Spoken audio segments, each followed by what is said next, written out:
Hey everyone, welcome back to my channel, and if you are new here, welcome to my channel. Today we're going to get right back into Holly Madison's memoir, Down the Rabbit Hole. Viewer discretion is advised due to the contents. Let's pick up where we last left off, which is on chapter 9.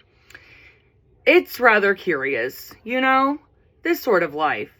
I do wonder what can have happened to me. And that is an excerpt from Lewis Carroll, Alice's Adventures in Wonderland. As The Girls Next Door continued on to season 2, everything got, better. Filming occupied most of our days, so our evenings were pretty quiet. With all the attention Hef was receiving from the show, his ego was fully satisfied. He felt both famous and relevant again. Therefore, didn't need to drag us out to nightclubs twice a week so the adoring public could ogle him. That was a huge relief for me. Not only was I sick of nightclubbing and drinking, but with the club nights now off the schedule, the post-club bedroom ritual also went out the window. It was definitely an unexpected bonus. It was the first time Hef's girlfriends could say, "We don't sleep with him." And it would actually be true. Surprisingly, even though sex was out of the equation, Hef seemed happier than ever. I guess there is something Hugh Hefner loves more than sex, and that's fame. Needless to say, for me, sex was never the highlight of the relationship. I was more than happy now that our evenings were spent eating dinner in bed while watching The Sopranos, or with Hef fretting over a Sudoku puzzle while I did a crossword. We were like a typical old married couple.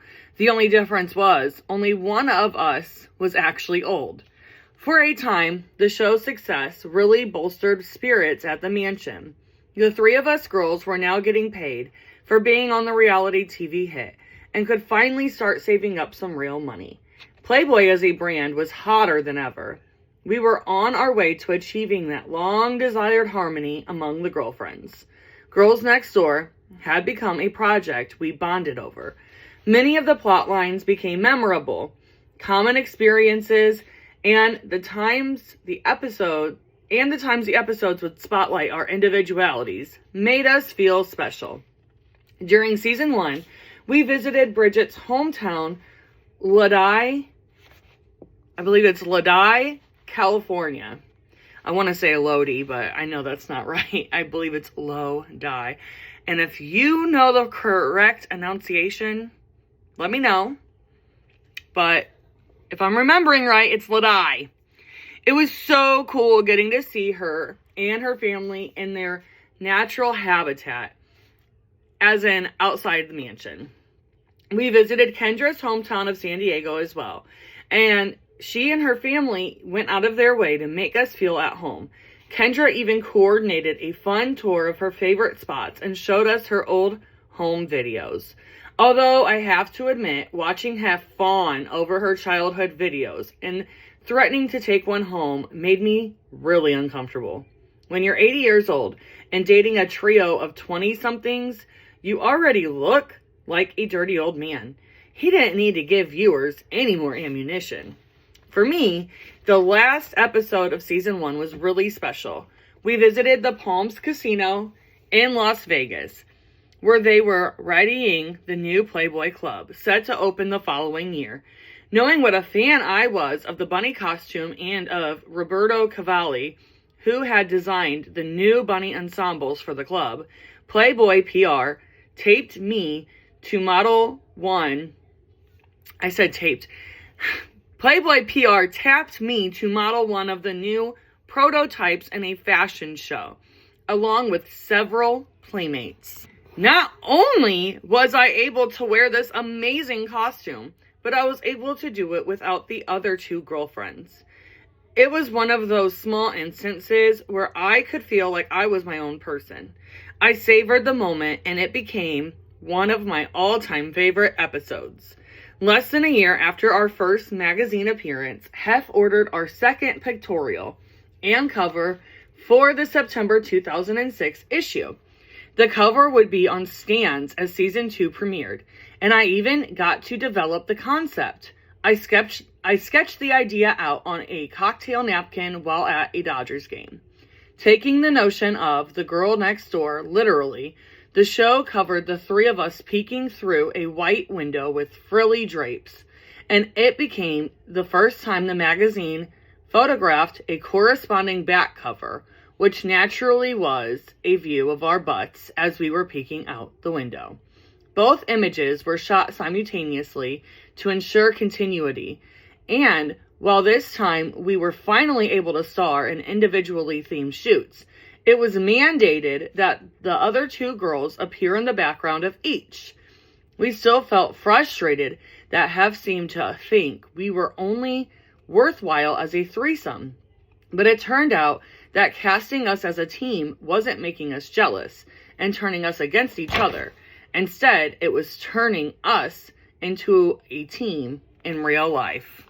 Just like the first shoot, we had a blast modeling together. Being in the magazine was a dream come true for all of us, so being able to do it again was icing on the cake. But just like the first time around, Bridget's emotions started to get the better of her. I never realized how much she was upset and emotional on Girls Next Door. But now that I'm thinking of it, she was the one that cried the most, wasn't she? Which is interesting because I really liked her and I'm not a big crier. I'm learning so much about myself as I read this book. She began to feel like the photo editor, Marilyn, was singling her out and nitpicking every detail. If there was a hair out of place, it was Bridget's. If someone needed to move, it was Bridget. It kept up like this for most of the shoot. Eventually, Bridget reached a breaking point and needed to take a moment in the makeup room.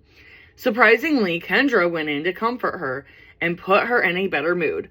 I couldn't have imagined that happening a year earlier, when things had been more strained between the three of us.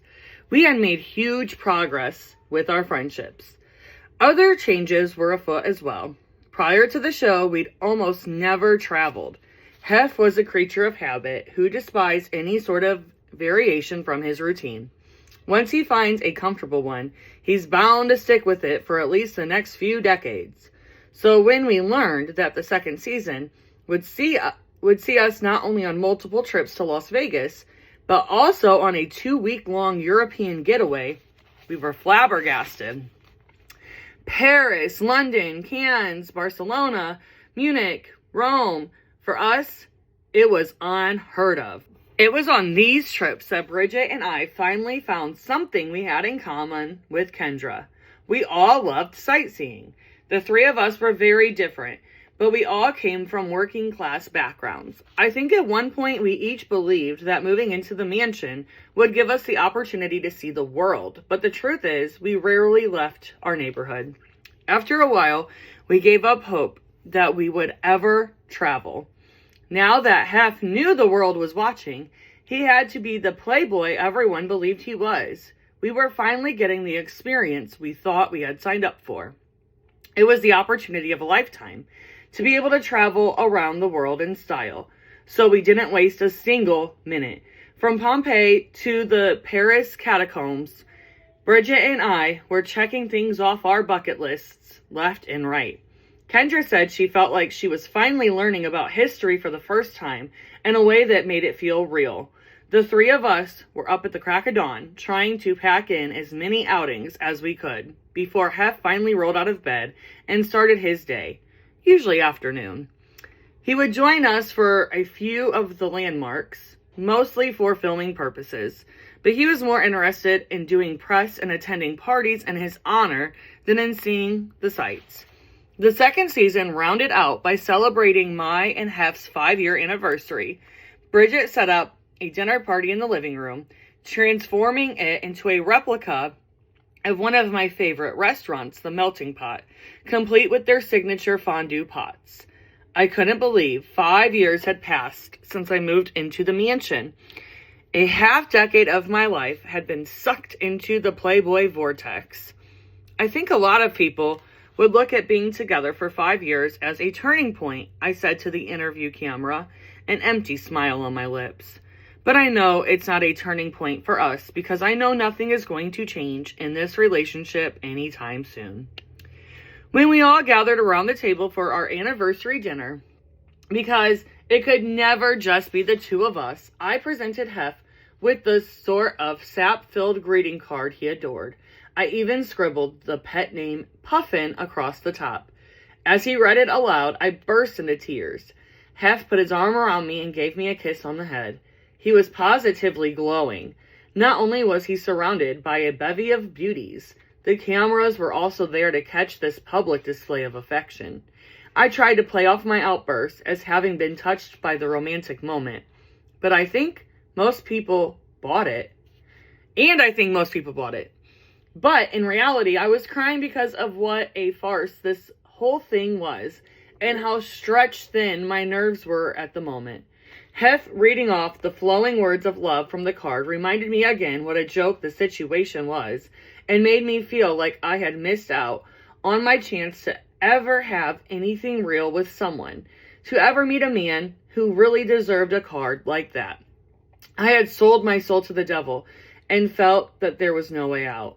As the show continued to grow in popularity, we became more and more valuable to both the network and the brand. We even got to have a tiny bit more say in what kinds of things we filmed. "Do you like it?" shouted a network exec, referring to the holiday-themed episode we had just seen a cut of called There's No Place Like Home. The mansion was in utter chaos as E! executives, along with a few hundred other of our nearest and dearest, descended onto the grounds to celebrate E!'s upcoming season, which consisted of the Season 3 premiere of Girls Next Door and the premiere of Ryan Seacrest's first produced series, Paradise City. I never even watched that one. Hell, I never even heard of that one. I'm going to look into that. Paradise City. I wonder who was in that. Anyways, yeah, I think it's really fun, I replied with a big smile as the party buzzed on around us. People are going to love it. I had been angling for a Christmas episode since season 1, but the producers had always refused. Holidays were a big part of mansion culture and one of the few breaks from the otherwise monotonous life there. So we looked forward to these large-scale events. Historically, seasonal episodes hadn't performed well in reruns, which the network ran a lot of. During those years, you couldn't turn on E! For more than a few hours before bumping into the three of us, and the execs understandably didn't want to air a Christmas episode in July. Well, why not? There's Christmas in July. That used to be a big thing when I was growing up. Just then, Hef appeared next to me. Seacrest had arrived, and network execs and upper management were clamoring for his attention. Earlier that year, Seacrest agreed to a hyper-lucrative mega deal with the network and was quickly christened E!'s resident golden boy. Hef grumbled under his breath, something about how E! would have never been able to afford Ryan if Girls Next Door hadn't been so successful, before shuffling off towards a nearby table, expecting me to follow. Hef had become obsessed with the show. When Girls Next Door was first ordered, he wasn't particularly eager to make many appearances. This way, Daddy doesn't have to do the work, he scoffed at the press when they would ask him why he decided to do a reality show that centered around his girlfriends. He also described reality shows as dumb and a waste of time. His tune changed as soon as he realized just how popular the show had become. Suddenly, it became imperative that Hef had a substantial scene in every episode. If he saw a rough cut of an episode and wasn't happy with the amount of screen time he was getting, we were called back to refilm scenes in a manner that would include him more.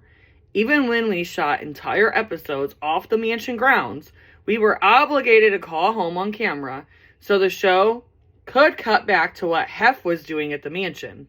Not surprisingly, it usually involved him spending time with other women. At the end of the day, the producers were right. It was Hef's show. By the time we began filming on season 3, my attitude changed when it came to our little reality program. I was finally fully embracing it. I had been skeptical of how the series would affect my life. But by the time the network ordered a 3rd season, even I had to admit that we had a hit on our hands. I started to see the show as an opportunity. It was an excuse to travel, to go outside the mansion gates and try new things.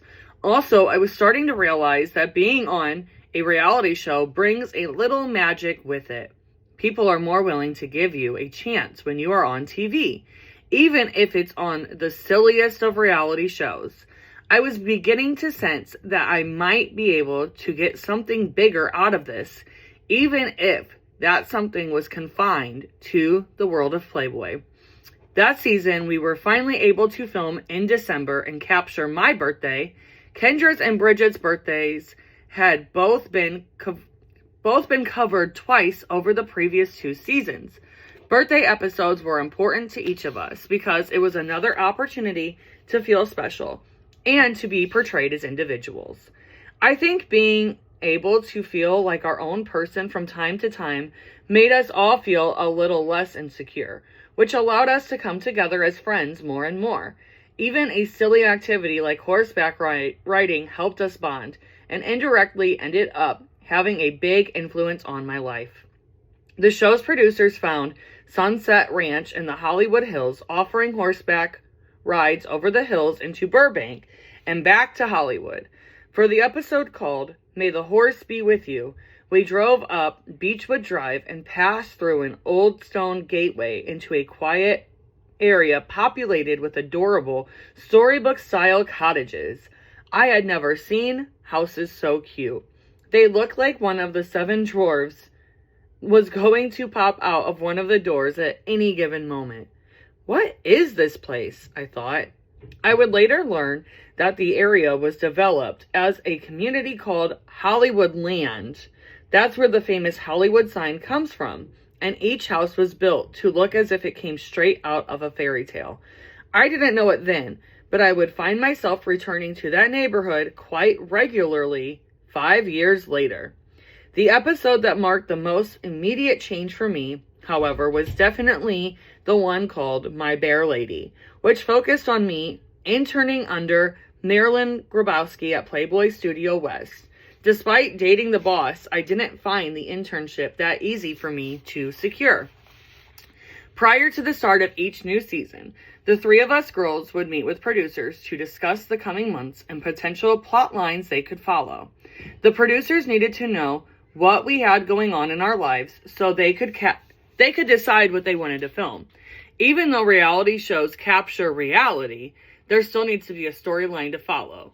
Filming us watching TV or reading doesn't exactly make riveting television. So we would gather around the mansion's dining room table, pencils and day planners in hand, listing off our plans and goals for the next few months. The producers would throw around ideas with us and would eventually let us know what had been decided, what we would film, when it would be done, and sometimes even how the things we caught on camera would fit into upcoming plot lines. Every once in a while, we would film an activity, not really knowing where it would end up. Those types of things often ended up in what they call Frankenstein episodes. For example, me buying an exotic bird as a gift for Hef, Kendra consulting a pet psychic, and Bridget taking her dog to get an agent were intercut to create a pet-themed episode. In several of the meetings, I campaigned for a Playboy internship under Marilyn Grabowski, the photo editor at Studio West. I knew this was never an opportunity Hef would give me ordinarily, but I thought that if it was something chronicled for the show, then he might actually let me give it a whirl. At the time, we had already shot 2 pictorials for the magazine, and I absolutely loved being at the studio. The idea of working on set with the models and being a part of the decision-making really spoke to me. I was desperate for some sort of creative outlet. Marilyn was responsible for coming up with ideas and themes for shoots, doing the art doing the art direction and choosing the best photos to send to Playboy Chicago offices for layout design. After spending years admiring all of the Playboy proofs routed through Mary's office, reading the memos back and forth between editors, and seeing the final selects for the magazine, I felt like I had developed an eye for the process. On the occasions the executive producer pitched the idea to Hef, he turned it down. Hef was never in our plotline brainstorming sessions. He would be consulted afterwards. No reason was ever relayed back to me, just that it didn't get approved. I was too timid to ask Hef about it myself, particularly with the knowledge that he had already shot it down. I was so frustrated with always hearing no, no, no. It's the one idea I'm really excited about, and he keeps turning it down, I complained to Bridget one day while I was lounging in her room. Not only was I the quietest, least outgoing cast member, but my interests overlapped with Bridget's so much that I found it difficult to find plot ideas for myself. There were so few things that felt unique to me, and were also within the boundaries of what Hef would let me do. I was starting to lose patience. As she set about organizing a pile of craft supplies, she told me she had actually heard something about it. Sitting cross-legged on her poofy pink round bed, she and I had been discussing ideas for the upcoming season, and I'd once again mentioned my favorite plot idea. Bridget went on to tell me that Hef didn't want to tell me no on camera if the work wasn't good enough. Hef said he wasn't going to approve something just because I worked on it. That's fine, I replied, exasperated. I don't want him to publish my work if it isn't good enough. I want to learn. Plus, being able to tell me no on camera would make good drama for the show. Bridget started laughing, her infectious laugh. I know, she blurted out. That's what I was thinking. Despite being addicted to drama in real life, Hef was adamant that no real drama or negativity play out on the show. We were to be depicted as a happy family, blissfully sharing our boyfriend at all times. I believe because Playboy and his lifestyle were controversial enough that he wanted to prove to everyone that things were always just peachy inside the mansion. Reminds me of Kris Jenner. Yeah. The network and the producers would have liked a little drama. Anyone does when making a reality show. But Hef wouldn't have it. Hence, not wanting to tell me no on camera. The irony was, of course, that he had done so, and sometimes cruelly, many times in real life. He wanted to be portrayed as the best boyfriend ever, which meant he only acted quite different on camera than off. In the world of Girls Next Door, you only saw his good side. A season later, after the producers and I brought up the idea for the millionth time, Hef finally relented and let me give the internship a try.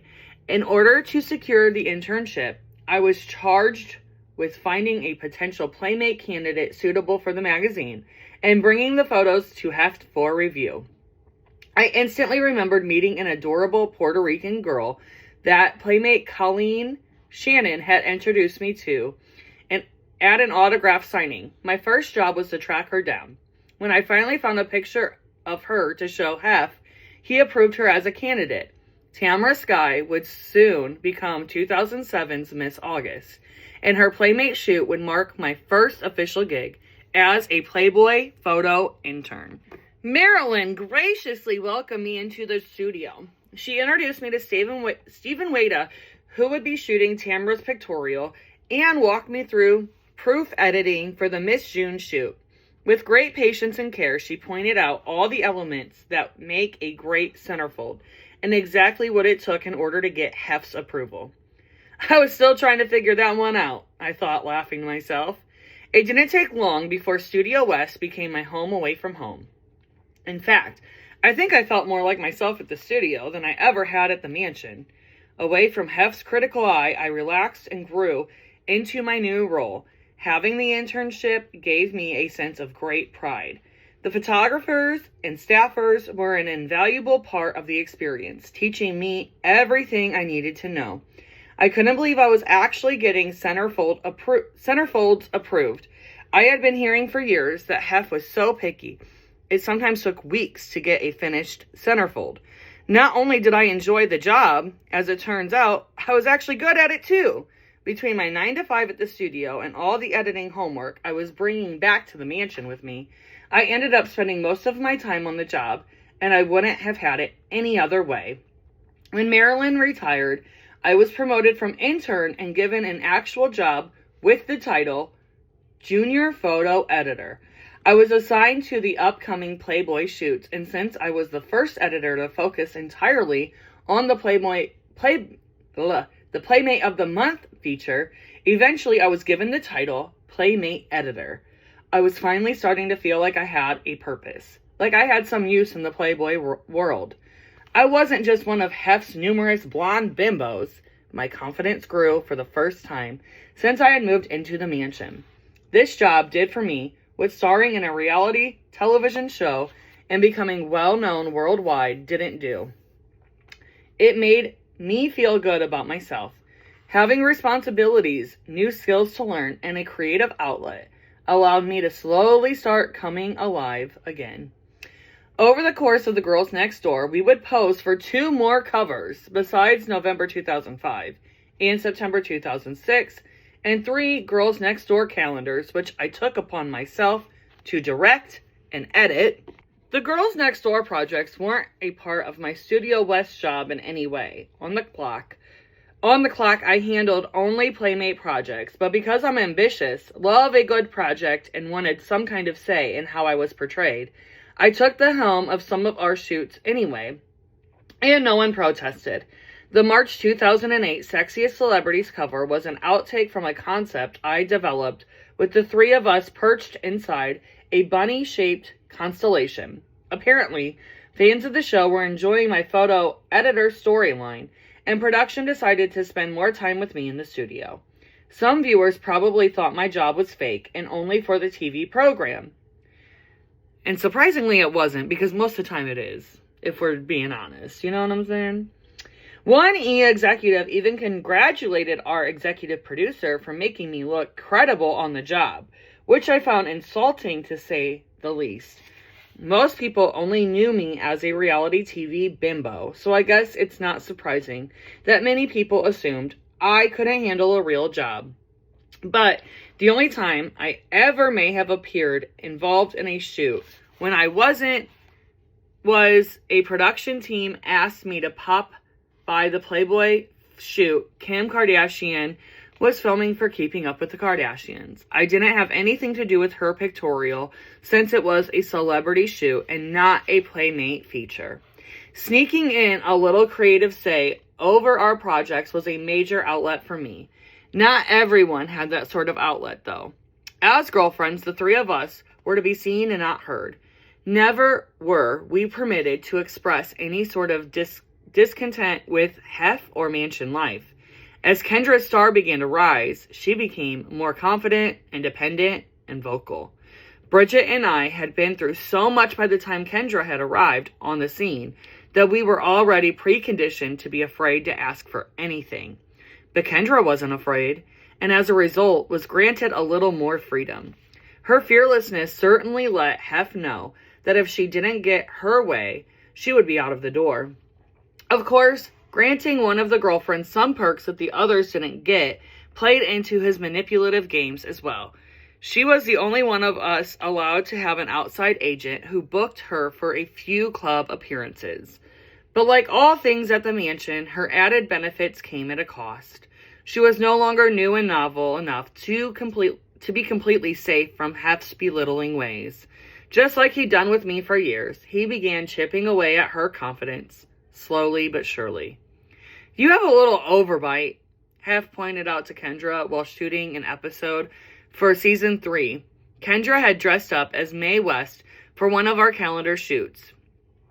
Our calendar photos. An obvious bid to win Hef's affection by emulating an old Hollywood star. "What?" Kendra laughed nervously, obviously embarrassed. looking straight into the camera for some kind of help as Hef went about his business. It happened off camera too. During a limo ride at an event, on a day when we weren't filming, the four of us sat quietly in the vehicle as it battled the LA traffic. Hef, for whatever reason, decided to have a go at her. "You know, Kendra," he said out of the blue, "it looks like you are putting on some weight." He then went on to talk about how she should watch what she eats at the buffets. Oh my God, did he really just say that? Kendra was athletic, and never ever did she need to lose weight. You ain't lying. Not then, not now, not then, or now, you know. He was reaching with that. Anyways, Bridget and I pretended not to hear his cruel remark, hoping that ignoring it would make it less satisfying an insult for Hef and less embarrassing for Kendra. In retrospect, I know I should have said something to stick up for her, but I was way too scared to stand up to Hef in any way. He frightened me. Kendra and I might have had our differences, but the show had turned out to be a really positive thing for our relationship. And in that moment, my heart broke for her. I stared out the window, wishing I was any place but the back of that limo. To her credit, she didn't yell or cry. She took it on the chin. When we arrived at the party, Kendra was uncharacteristically reserved for the remainder of the evening, the wind quite visibly taken out of her sails. In many ways, the playing field had been leveled since she joined the group 3 years earlier. The show gave us all a common ground, and Kendra was now no stranger to the insults, tantrums, and guilt trips, complete with fake tears that Bridget and I had been dealing with for a number of years. It was now the three of us girls against the world, instead of us against each other. Chapter 10. "I can't help it," said Alice very meekly. "I'm growing." "You have no right to grow here," said the Dormouse. That is from Lewis Carroll, Alice's Adventures in Wonderland. "I think a jewelry line would be really cute," I suggested to Darlene, one of the Playboy licensing department associates. The show's ratings were high and growing, so it dawned on Playboy to begin merchandising it and the girlfriends to increase profits and capitalize on its popularity before it was too late. They asked Darlene and some other licensing execs to come speak with the three of us. "They should be specific to our lifestyle shown on TV," I continued. "Charm bracelets are really popular. So how about one with cute charms like a tiny dog, a champagne bottle, a jet?" I began doodling the design on one of the HMH for Hugh Hefner monogrammed notepads placed around the dining room table. "That's a really great idea," she exclaimed, watching me draw the little trinkets on a large link bracelet. "Wow, you can actually draw." At the time, the licensing department was one of the star money-making divisions of Playboy Enterprises. Playboy clothing and accessories had been popular ever since Sarah Jessica Parker wore a gold rabbit head necklace on an episode of Sex and the City. And it was popular. Because I was like 14, 15, and my mom was even like she went to Las Vegas and went to the Playboy store and got me a whole bunch of merch. So yeah, that's putting it lightly to say it was popular, because I think it was even more than that. But moving on. And for the first time ever, the show was single-handedly guiding Playboy into, dare I say, almost family-friendly mainstream status. Our show was packaged in such a way that, believe it or not, many adults were watching it with their kids. I don't think I would have been doing that if I had kids at that time. I don't know about all that. The series, though, loaded with sexual innuendo, was so colorful and cartoony that it almost felt more Scooby-Doo than sexy. Girls Next Door merchandise was a natural integration. However, Playboy licensing was extremely cautious not to directly associate any one product with the Girls Next Door in order to avoid owing any sales percentages to the network. Save for the Girls Next Door book, calendar, and the bobblehead dolls, all of which were things I pushed to make happen. Playboy accessories were already big sellers online, through the catalog and in boutiques. so I figured jewelry was the smartest fit for our first collaboration. Together with Playboy's jewelry manufacturer, I created my capsule collection consisting of earrings, necklaces, and bracelets. When the show was at its height of its popularity, so was the Vegas Renaissance, and it quickly became a popular destination for us on the series. If we were married to the mansion, then Las Vegas was our mistress. The Playboy Club inside the Palms Casino Resort opened in October 2006, shortly after Playboy Licensing had the brilliant idea, no sarcasm, it actually was pretty good, to create Girls Next Door slot machines. We were made aware of the project and expected to be thrilled at the honor alone. No one mentioned any sort of compensation for us of our likeness or any percentage on the back end. We were really excited about the idea nonetheless. Who wouldn't get a kick out of seeing their faces on a slot machine? We simply didn't realize that we should be getting a fee for such a thing. By this time, Bridget, Kendra, and I had signed on with a management company. Hef had worked closely with this company in the past and had made friends with the owner, so I suppose he didn't feel too threatened by us branching out in this way. Hef kept us aggressively sheltered, and any press we were allowed to do was pre-approved by Playboy Public Relations, Hef kept us aggressively sheltered, and any press we were allowed to do was pre-approved by Playboy Public Relations and only done if it promoted the brand, the show, or Hef specifically. Nothing spotlighting us as individuals was ever given the green light. For example, Hef refused to let me try to compete in the first season of Celebrity Apprentice because he didn't want me to go to New York for a few weeks. But coincidentally, a Playmate of the Year he was eager to promote landed the spot instead. For the most part, we chose our battles and did as Hef requested when it came to our careers, but the slot machine idea struck a chord. No way an acquaintance of mine told me over the phone one afternoon, "I'm going to look into this. Slot machines are big money, Holly. They're planning on using your name and likeness. They have to pay you for that." Shortly after the licensing department was approached about compensating us, the slot machine plans came to a grinding halt. It seemed insane to abandon it altogether, but it was never brought up again.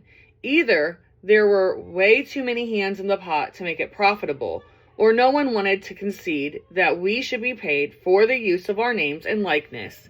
God forbid they open up a can of worms by making us feel important, or put enough money in our pockets to feel independent. My last attempt at foraying into the world of Playboy licensing was a pitch for Bridget, Kendra, and me to create swimwear lines, an idea they were initially enthusiastic about. They immediately greenlit the project, and I began designing my collection. It went far enough into development that samples of all of my designs were manufactured. But one day, without any explanation, the project was shut down. Bridget, Kendra, and I were so used to defeat by this point, we didn't even question the decision. It was never mentioned again until one day I noticed the Playboy catalog on Mary's desk. I spun it around to face me and gasped. There she was, a sultry Sarah Underwood lying across the cover in a sleek, sophisticated black monokini with a tiny gold Playboy logo beneath the belly button. "What the fuck?" I whispered under my breath. That was my design. Did Playboy Licensing actually go ahead and manufacture and sell my design without even letting me know? Sure, it could have been a mistake, since the same manufacturers that made the Playboy line made the Girls Next Door samples, and maybe Playboy even had the legal right to use my ideas this way. But it still made me feel like dirt. It wasn't about the lack of compensation. It was about feeling owned, like I was Playboy's personal property and could be walked all over like a doormat. I didn't even bother confronting anyone about it because I knew it would be a losing battle. It definitely made me question my loyalty to the brand, though. As Girls Next Door went into its 4th season, I finally had the opportunity to take Bridget and Kendra to my hometown. We visited Bridget's and Kendra's respective hometowns in the first 2 seasons, and I had been lobbying to take the girls to Alaska for quite some time. Needless to say, it was a little more expensive to get to Alaska than to Lodi or San Diego. So it took a little time for production to come around. Hef even tried to throw a wrench in the plans when he made it clear that of all the places he had never wanted to go, Alaska topped the list. Lame. I would love to go to Alaska. He's such a hater. And he's only like that to Holly, too. Like, what's she so threatened by her for? But anyways, we were finally able to make the trip. Along with my mom and dad, Hef stayed home, of course. I love taking the girls to Craig, the tiny town I grew up in, and to Ketchikan. I hope I'm saying that right. Ketchikan. The nearest city where my family and I used to go when we needed to buy something that Craig couldn't offer. There were only a handful of stores in Craig. Bouncing back and forth between islands on the tiny otter plane was an adventure in itself. Our plane broke down midair and the pilot had to make an emergency landing. This was one time Kendra was really afraid of flying. She had to have a few drinks before getting on our return flight. Alaska is rugged and not for everyone, so I appreciated that the girls were enthusiastic about the trip and made the effort to have a good time. The episode turned out to be my favorite of the entire series. One shot in particular stands out in my mind. The three of us took a moment to quietly swing on a swing set while the camera shot us from the ground. 3 dandelions of varying heights echoing our 3 figures in the foreground. It seemed like such an innocent moment, and the whole episode captured us as ordinary, real people, not the mansion mistress cartoon characters we usually played on TV. Later that season, the cameras returned to Studio West with me for an episode titled Go West, Young Girl. In the process of finding a playmate for the upcoming September issue, I invited 4 candidates out to test for the slot. There was a brunette named Melanie from San Diego, raven-haired Valerie Mason from Louisiana, platinum blonde Kayla Collins from Pennsylvania, and a quirky 18-year-old from Las Vegas named Angel Perino. Not only was I thrilled to have an episode focus so much on the job I had grown to love, I made new friends and even found a few playmates in the process. Valerie Mason with her classically cute face would end up being chosen as Miss September. Kayla, surprisingly, was turned down by Hef for looking too much like too many other playmates. Interesting. Hey, at least he was starting to appreciate variety. Kayla ended up becoming Miss August 2008 after Hef's friends made a fuss over her when he screened the Girls Next Door episode for them. My favorite candidate was Angel Perino. She had an electric personality and the most fun sense of humor. People couldn't stop laughing when they hung out with her, especially me. I'd never had a friend I'd laugh so hard with. Along with German playmate Juliana Marino, we became an inseparable trio, hanging out and goofing off whenever I had free time. Hef didn't end up selecting Angel as a playmate, and I was very sad to see her go when it was time for her to return home. My sister's wedding made up 2 episodes of season 4, Jamaican Me Crazy and Wedding Bells. I was surprised when my sister said yes to the idea of the Girls Next Door covering her wedding. But since she had planned a very small destination wedding in Jamaica, it turned out that she thought it would be a great way to share the celebration with all of her friends that couldn't be there. Bridget, Kendra, and I couldn't have had a better time. For whatever reason, Hef wasn't interested in attending, and I can't imagine his cranky, high-maintenance personality and laid-back Jamaica anyway. The 3 of us had an amazing few days at Sandals Negro, I don't know. Relaxing, ziplining, and exploring with my family. There was no drama, just a truly memorable trip and a beautiful beach wedding. I was the maid of honor, my sister looked stunning, and my family and 2 closest girlfriends were as happy as could be. Who could ask for anything more? Playboy could. Just before filming was set to begin on season 5, there was a mad rush to get Bridget, Kendra, and me under contract. Prior to the first episode of the series, we had each signed the most basic of television releases, and nothing more. Realizing that the stars of this hit show were theoretically free to walk away and pursue other television opportunities at any time, someone must have panicked. Unbeknownst to us, Hef arranged to have us contracted under Alta Loma, Playboy's production company, which basically meant that we would have a talent agreement binding us to Hugh Hefner. Letting us negotiate directly with the network was never going to be an option, probably because it meant he would have had to relinquish too much control over his girlfriends. After all, what if E offered us something greater than being one of Hugh Hefner's blonde bimbos? As I understood it, the network was willing to work with us in this fashion as long as Alta Loma could show they had us under contract and fast. It all happened so quickly, I can't even remember how I initially heard about the contract. What I do recall is getting really worked up and marching down to the master bedroom to tell Hef I had no intention of signing. I think it's in bad taste to sign a contract to be your girlfriend, I maintained. Given that the show was about Hef and who he is dating as opposed to any of the three of us, as they like to remind us regularly, I felt signing a contract with him was taking away my option of walking away from the relationship at any time. It would be just another facet of this relationship that would make me feel like a hooker. It's just weird. I understand the notion, but it's important to me that you sign it, he said, looking at me with sad puppy dog eyes. If you care about me, you'll do it. Okay. In the end, it was always about Hef. Quietly, I did my best to consider my options. I didn't want to be coerced into doing anything else for this man. Sensing my hesitation and realizing that my heartstrings might not convince me, Hef decided to appeal to my business sense, telling me that if we didn't all sign, the network might not order another season.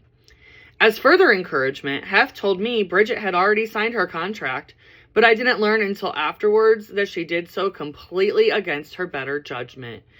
As a reasonable person would, Bridget asked to have some time to have her lawyers look over the paperwork, but was denied.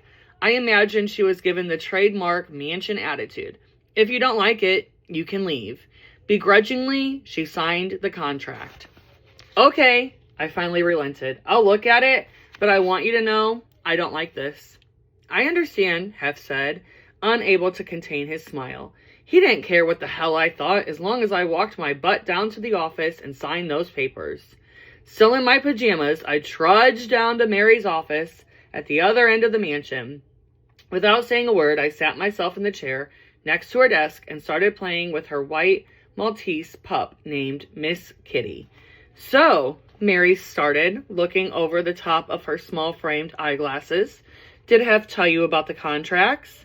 Yes, I grumbled before pleading my case. And I'm not thrilled about it. I think it's wrong.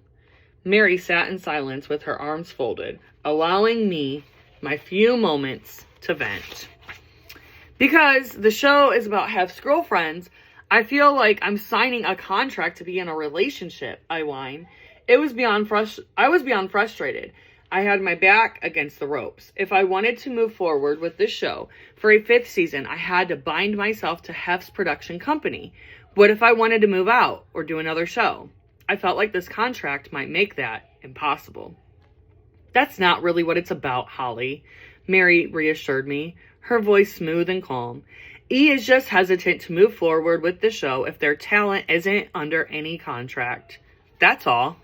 I know, but I allowed my voice to trail off. I'd already had the same argument with Hef, and it wasn't going to result in any different outcome with Mary.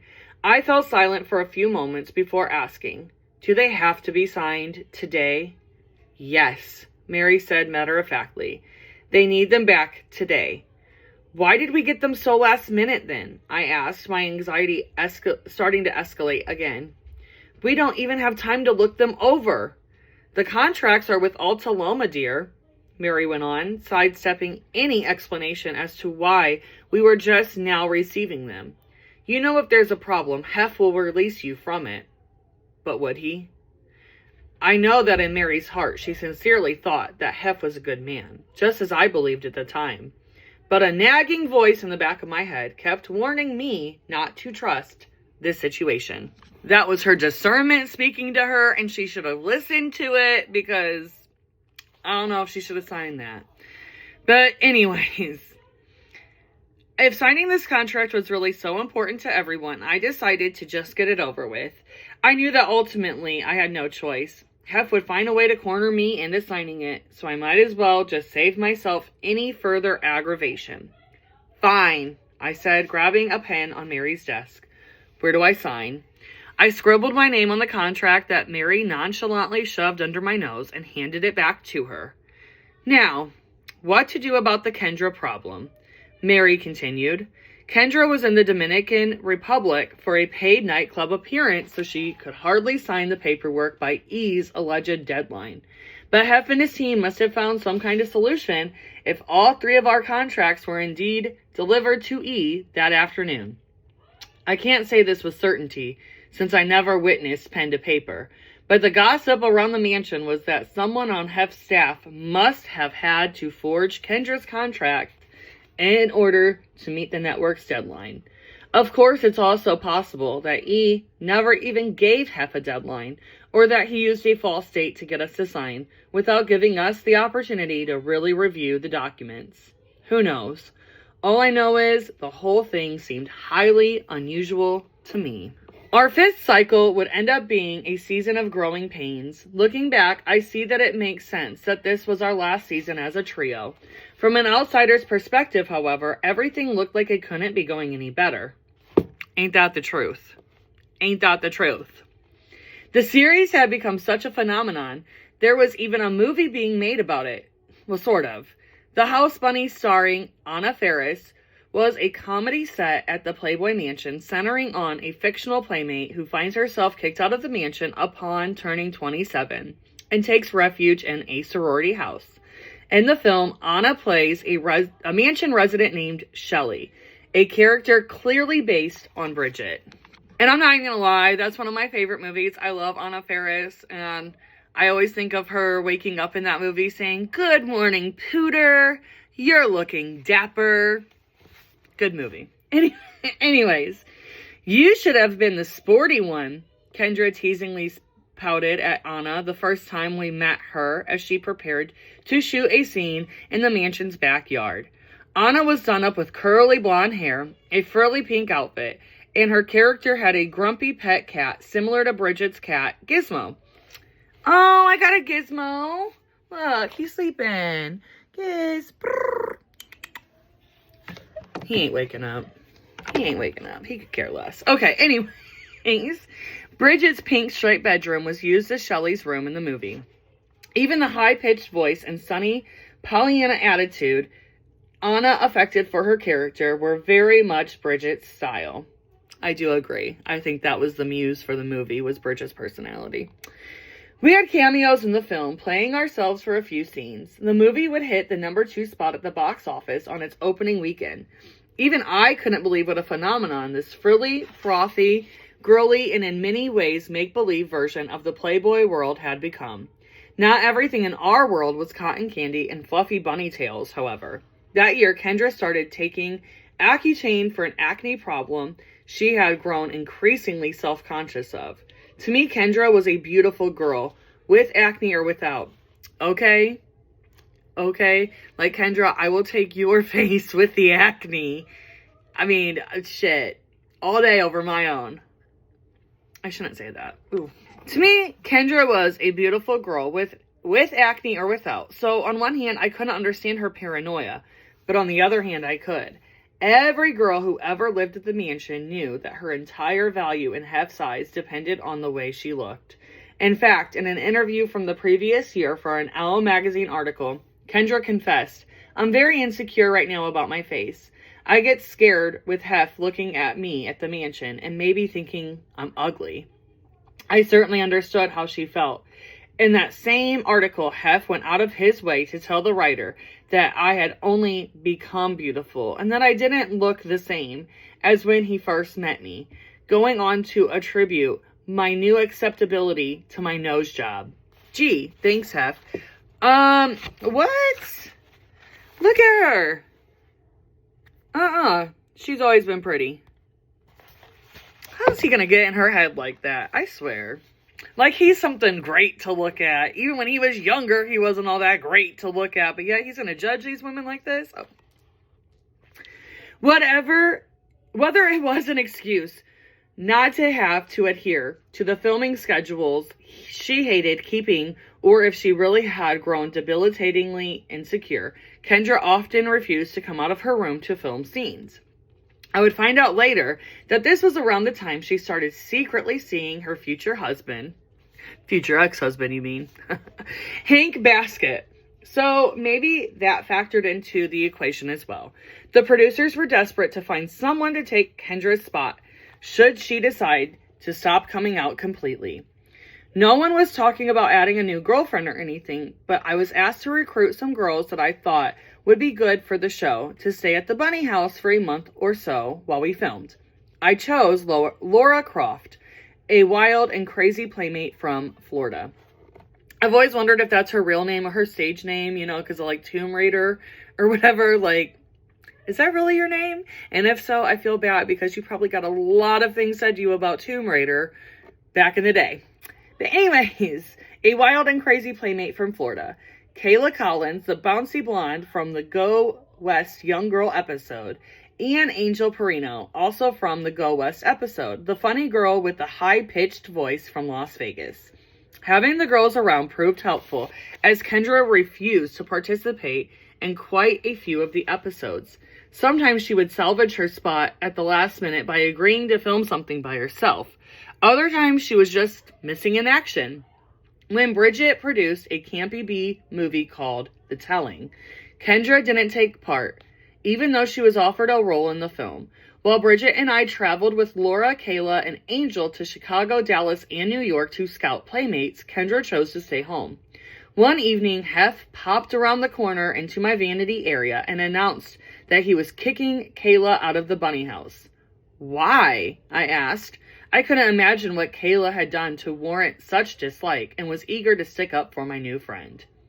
Kendra doesn't like her, he said firmly. She thinks Kayla is starting trouble between her and some of the other playmates. She feels like she is trying to take her place on the show. She's toxic. She has to go. Are you sure? I asked. I don't get it. Maybe I should ask Kendra about it. Kayla likes Kendra as far as I know.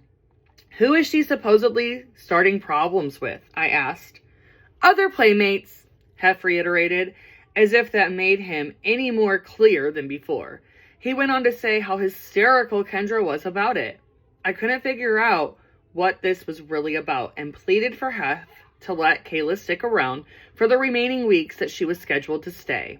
I'll talk to Kendra about it and make sure everything is okay, I promised, trying to play the peacemaker.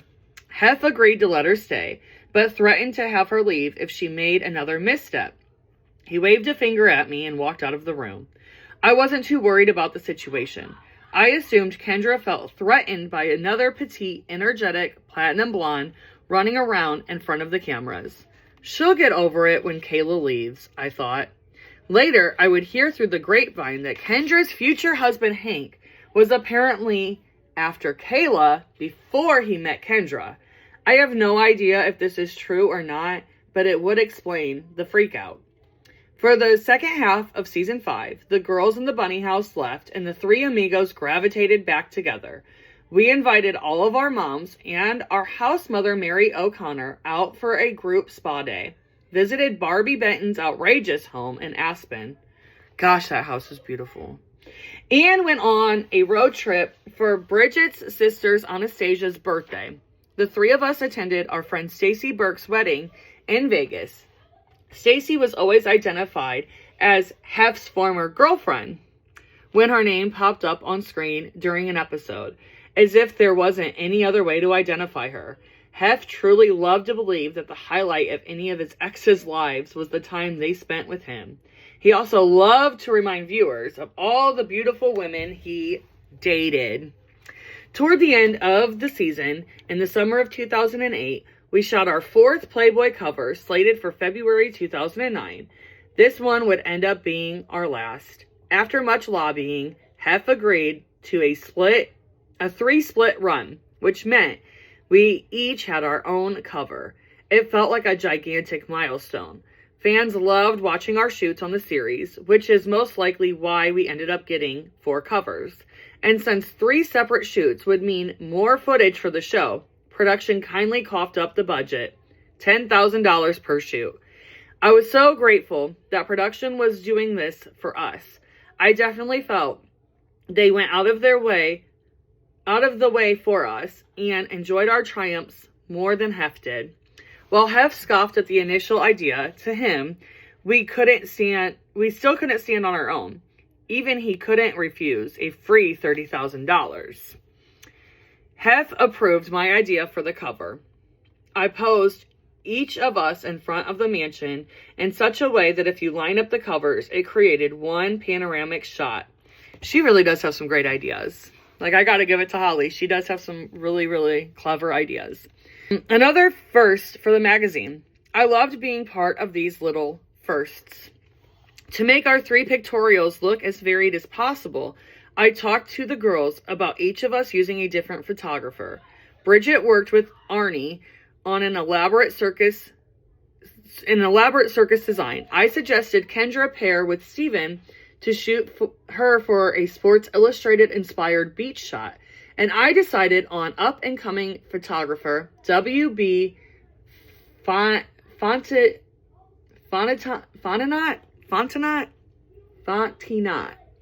I don't know how to say these last names sometimes, so please forgive me if I'm butchering it, okay? For a glamorous yet dark old Hollywood shoot at the historical Los Angeles Theater.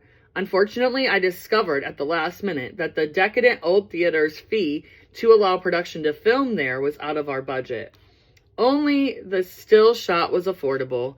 Since I wanted my 3rd of the pictorial to be done my way, I decided to cover the cost of the photo shoot out of my own pocket and provide a different scenario for Girls Next Door to film. Additionally, this would give me rights to the photos and the ability to grant Playboy the license to print only the photos I approved. Smart move. Very smart. In order to provide content for the TV show, I decided to do something a little experimental and out of the box for a Playboy shoot. Since the magazine would be using my theater photos, what I shot for the show could be done with television in mind and not the magazine. Back then, there wasn't much room to move when it came to Playboy photo shoots. Hef had very particular taste, so if you didn't want to waste everyone's time and money, you didn't stray far from the formula. One of the recent activities we had filmed for Girls Next Door was scuba diving. I fell in love with it. We had filmed our training in the mansion pool. I was astounded by how beautiful all the natural rock looked underwater. Inspired by that day, Barry and I did my shoot in the mansion pool, setting up several surreal underwater scenes, a tea party, a chained escape artist, a mermaid, etc. It felt amazing to do something so different. The underwater photos were used as bonus photos in the Playboy Cyber Club, as most Playboy pictorial sets aside a few bonus extras from each published pictorial from their membership site. Hef never missed a chance to paint me as ugly, would later publicly announce that my underwater photos were never published because they weren't flattering, when in fact they were never meant for the magazine in the first place. The recent domestic bliss at the mansion was too good to last. While the television show had bolstered Hef's mood for quite some time, he was eventually brought back down to earth by the sad financial state of Playboy Enterprises. It's no secret that the company hadn't been profitable in years. I remember seeing a TV news magazine story on the subject even before I moved into the mansion. But what I didn't know was that things had gone from bad to worse. It was 2008, and the economy was teetering. Coincidentally or not, Hef was turning into a monster around this time. Bridget, Kendra, and I had each other's backs. It was next to impossible to create conflict between us. Without the drama and infighting he so craved, lashing out at me became his new way of letting off steam. Because I was the main girlfriend and meekest out of the bunch, Hef always felt safest picking on me. Sure, he lashed out at the other girls from time to time, but he was more cautious about it with them. He recognized that any of the other girlfriends would be way more likely to pack up and leave if they'd had enough, so I was usually the one he took his frustrations out on. In years past, when Hef and I had problems, I always blamed the other girls for the drama. Without any mean girl scapegoats left, I was slowly beginning to realize that Hef being mean was just Hef being mean. Count it cumulatively, Hef yelled so loudly that someone clear across the street could have heard him.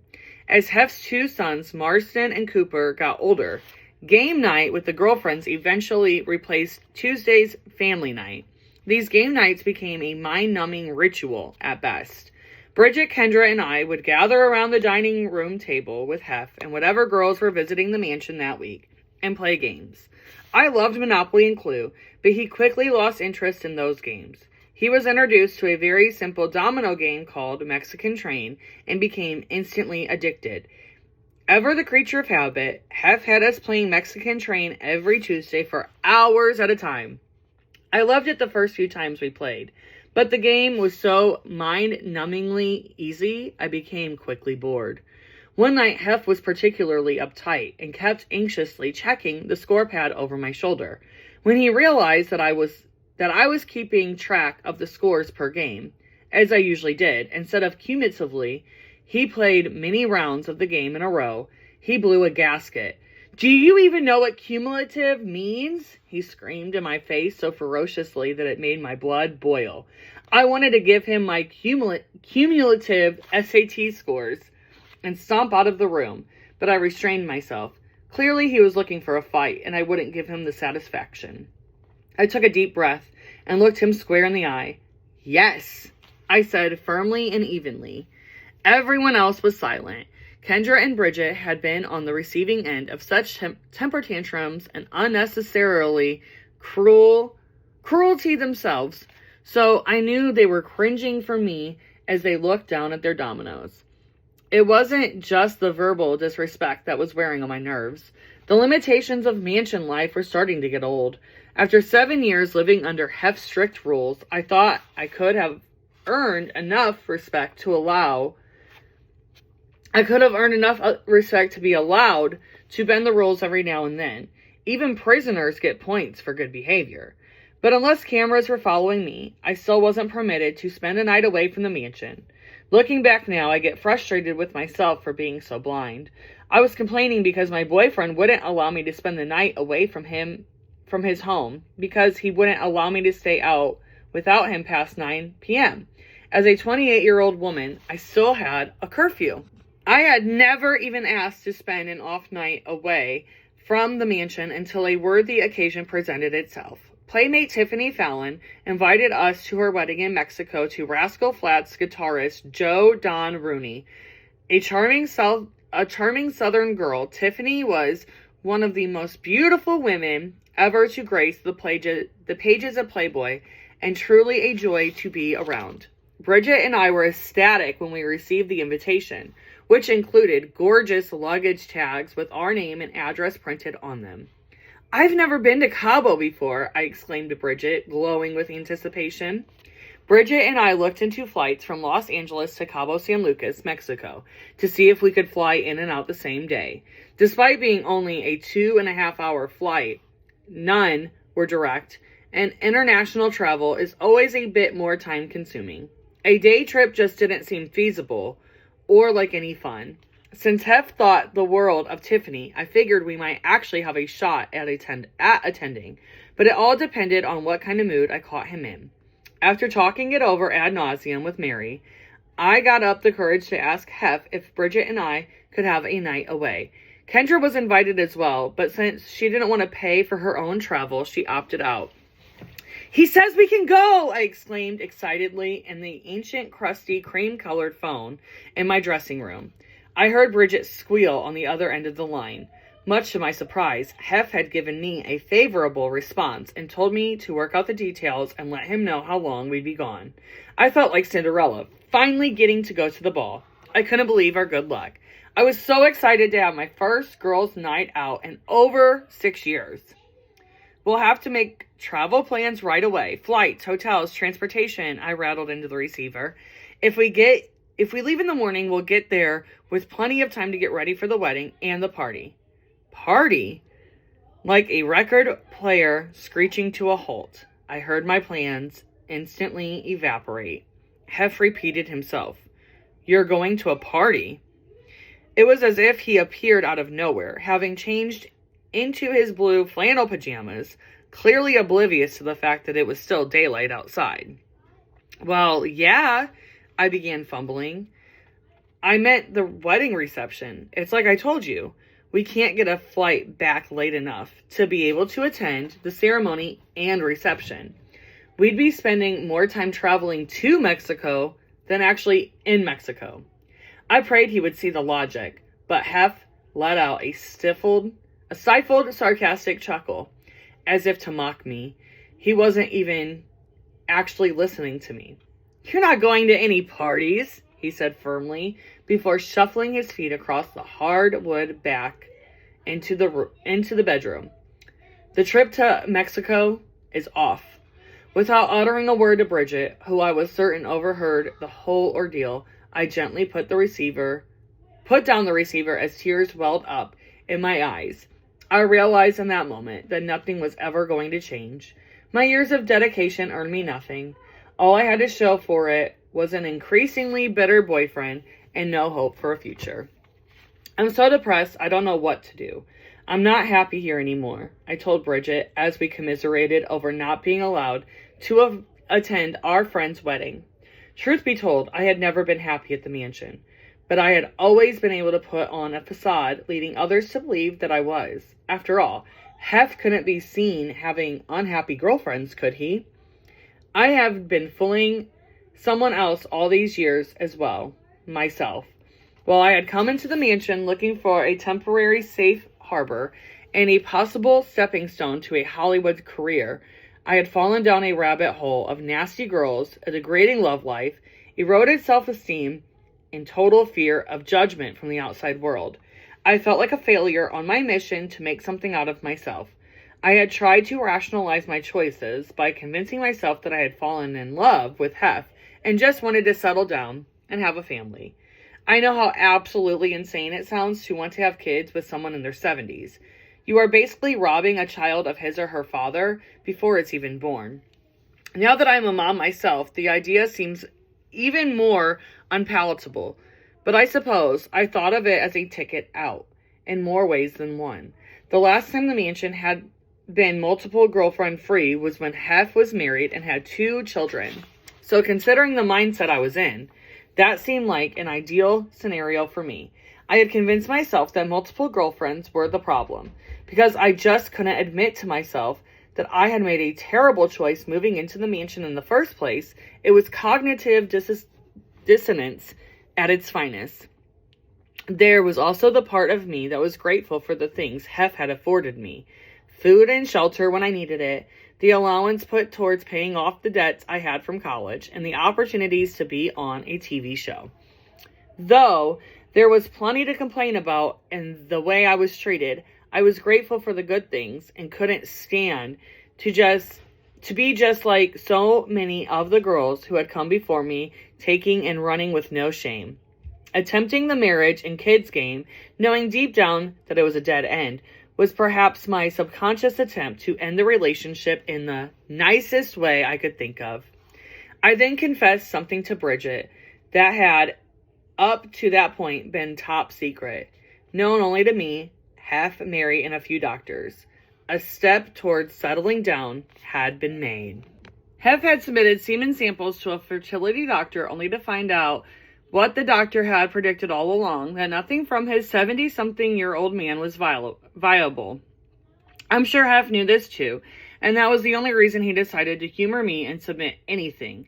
I had made it clear to him several times that I wasn't going to be happy settling down at the mansion without a family, and this was his way of trying to save the relationship, though I'm sure he was quite relieved to dodge having another child. This was concrete proof slapping me in the face that there was no future for me at the mansion, and it was either sit there and rot or take the plunge and face the world.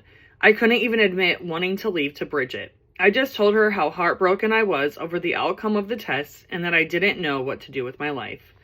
Bridget was a little surprised, but not shocked to hear the secret scoop, as one might think. She knew I was miserable, and that I had been for a while. She knew I wanted a family in my life someday, and that wasn't compatible with life at the mansion. She also knew of my other fear. After being one of Hef's 7 concubines, would anyone even want me now? Had I ruined myself forever by making this choice? She was a consoling friend and a great listener, and she didn't really know what to say. She had her own set of frustrations with mansion life and didn't have the answers. There was something else happening that was distancing me from Hef, and maybe he felt it. I was starting to realize that perhaps spending the rest of my, or perhaps more accurately, the rest of Hef's life at the mansion was not what I truly desired. It had been years since Hef had chased after any other girls. It was becoming increasingly clear that Bridget and Kendra were restless and thinking about leaving, and that Hef was fine with that too. When I wasn't burying my head in my work, I was starting to panic inside. Was this really what I wanted? As becoming Hef's one and only became closer and closer to becoming a reality, the truth was clear to me. I didn't want someone who wanted to settle down with me because he was getting old and tired to continue his Playboy lifestyle.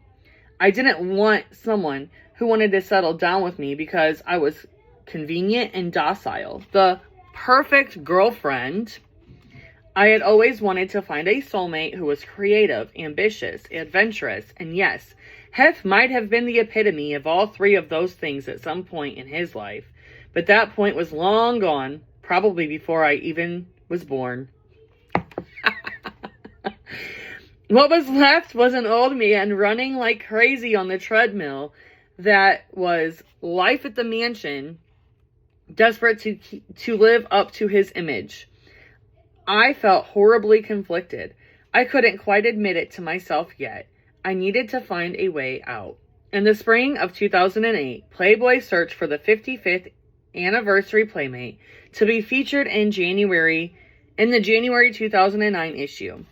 Back in its heyday, when Playboy was still in the home of every red-blooded American male, the magazine would host a highly publicized nationwide search, a la the Millennium Playmate, to find the perfect girl for the anniversary issue. Inspired by movie producer David O. Selznick's search for the actress to play Scarlett O'Hara in Gone with the Wind, when Ukrainian model Dasha Astafyeva, again, I'm bad with these last names, happened across Mary's desk in the pages of the Eastern European countries edition of Playboy. I knew she was perfect. The dark-haired beauty with ice blue eyes was the clear front runner, but Girls Next Door producers and I wanted to create a 2-episode America's Next Top Model-esque storyline following 5 candidates as they competed for the title. In addition to Dasha, I chose 4 girls Hef would consider for the coveted spot. Hope Dworsky, again, I don't know these last names, a brunette standout from the Dallas casting call. Jessica Burciaga, a petite Jennifer Lopez lookalike whom I found on MySpace. Crystal McHale, a curvy Chicago girl whose mother had been a playmate in the 60s, a connection Hef loved. And Carissa and Christina Shannon, blonde twins that I thought would make perfect TV drama. And you should hear some of the stuff that they say now. I believe it's Christina Shannon.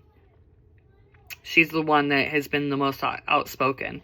But you should hear from them what they experienced in the mansion. After spotting the Shannon twins' photos in a stack of Playmate test shoots, I decided to research them a bit further. It still amazes me what some people are willing to put up online. Both Carissa and Christina's MySpace pages were riddled with the funniest posts imaginable. It's hard to explain without a visual aid, but just imagine two 18-year-old girls posting the most over-the-top, wild, impressively illiterate entries. It was like something off of the Maury Povich show or Jerry Springer.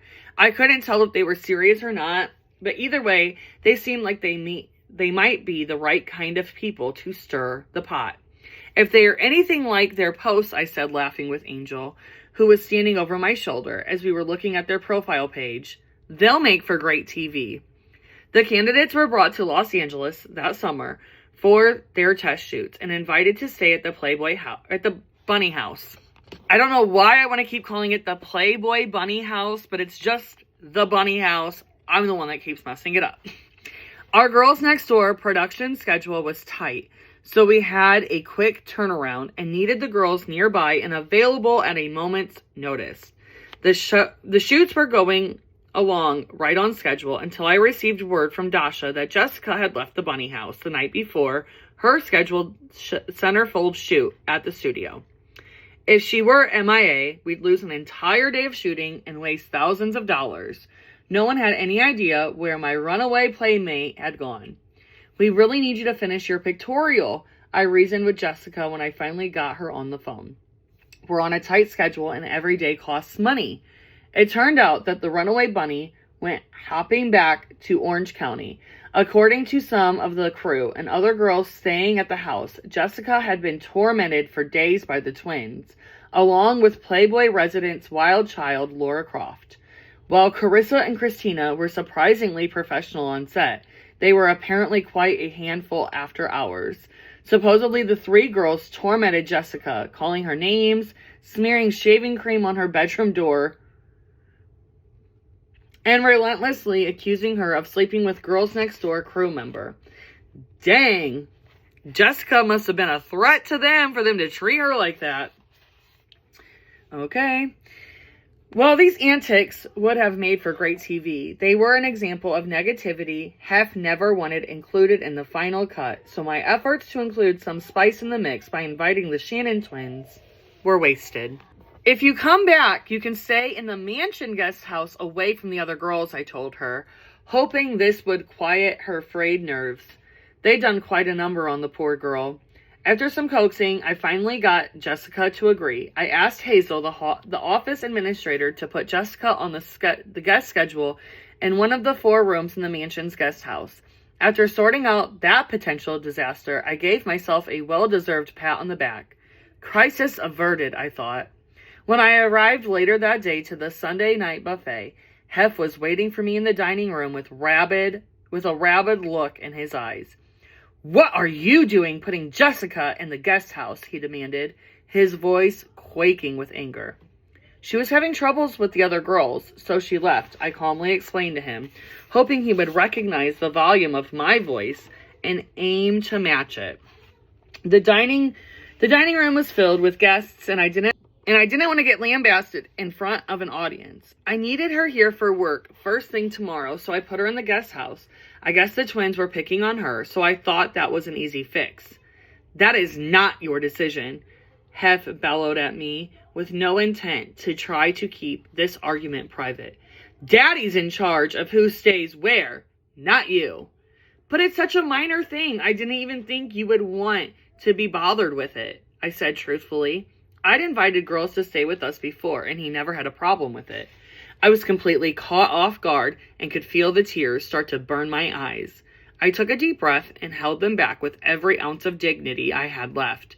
Trying desperately to keep my voice from shaking, I continued. "You have more important things to worry about." "Well, this isn't your decision," he spat at me. By now, everyone was staring at us. "Daddy makes the rules." When I didn't respond, he turned to one of the guests and began jovial conversation as if nothing had happened.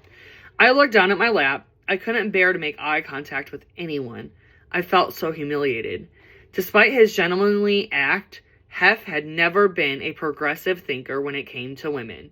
I had always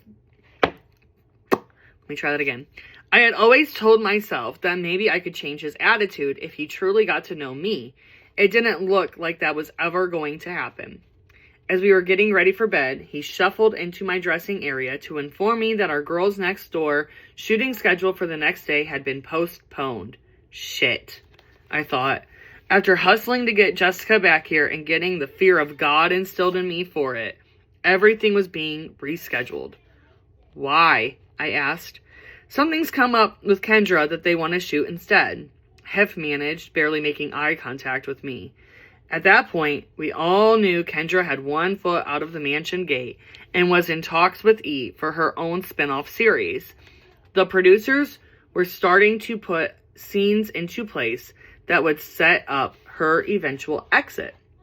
Recently, Kendra and I had been getting along really well, but as I had a full-time real job with actual responsibilities, I wasn't really thrilled about having to rearrange my work schedule for one of her last-minute whims.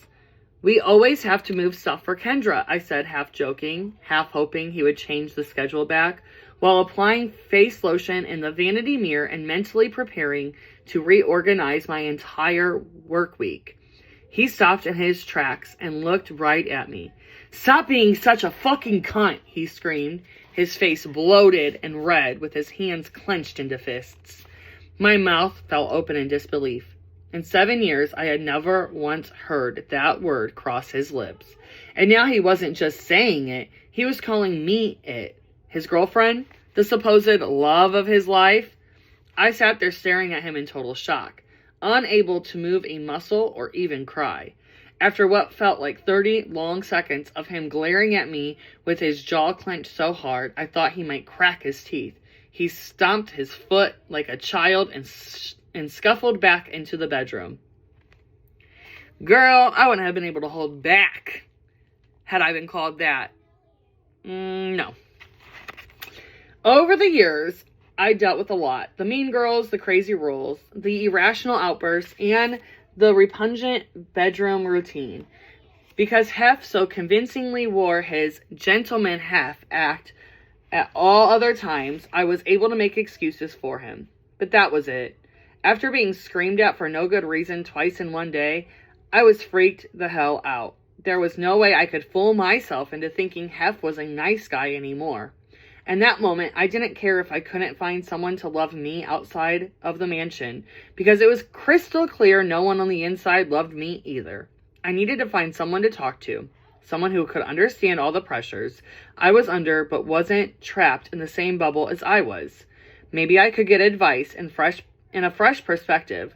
I eventually decided on one of Hef's friends, since he knew Hef well and certainly understood the degree to which I was bound to the show. "I can't take it anymore," I confided to him 2 days later. I sat down with my chosen confidant to discuss what had been going on in my private life. I was already in the midst of filming season 5, but I felt like I couldn't keep up the charade another minute. Bridget had come in earlier and placed a box of Sprinkles cupcakes on the table. I cut myself a piece of one and passed the rest across the table. "Just hang in there," he said, unwrapping the rest of the cupcake. "He cares about you. He didn't mean it." He paused for another moment, sensing this wasn't giving me any comfort. Twisting up his face into a thoughtful expression, he said, "I'll try to find out what's bothering him." "It doesn't matter if something's wrong," I said, trying to make sense of everything in my head. "This is just who he is, and I am realizing it for the first time." I sighed helplessly and put my head in my hands. My rope was rapidly fraying. He then went on to remind me that Kendra and Bridget were leaving soon, and the Girls Next Door would then be all about Hef, me, my work, and the girls that came through the studio. He honestly thought this would lift my spirits. I loved working on the show, but this wasn't about the show. This was my life. "Thanks for listening," I said, dismally. I believed what he had said about the show. Not only was Kendra on her way out of the mansion, but Bridget had recently been offered her dream job hosting a show for the Travel Channel, so her departure was inevitable as well. Audiences and E loved the episodes that focused on my work at the studio, and so did I. It seemed like all my dreams were coming true, but I had to ask myself, were those still my dreams? I was finally seeing Hef's true colors and accepting that perhaps he had been that way all along.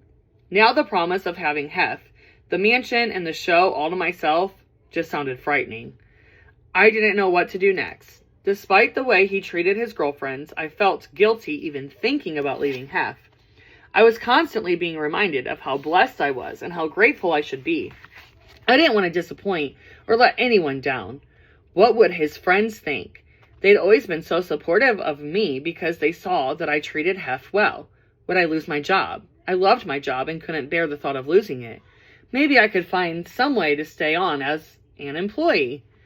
As these questions were playing over and over in my head like a broken record, the time finally came to shoot the goodbye scene between me, Kendra, and Bridget. The scene was shot in Bridget's room, which was filled with suitcases and rolling racks of clothes for the new travel show she was leaving to do. As I was the only part of the trio who was supposed to be staying at the mansion, I just plopped myself on Bridget's bed and waited for the others to talk. Most people who knew Holly from the girls next door would have thought I'd be ecstatic to see Hef's 2 other girlfriends go. But in reality, I was on the verge of tears.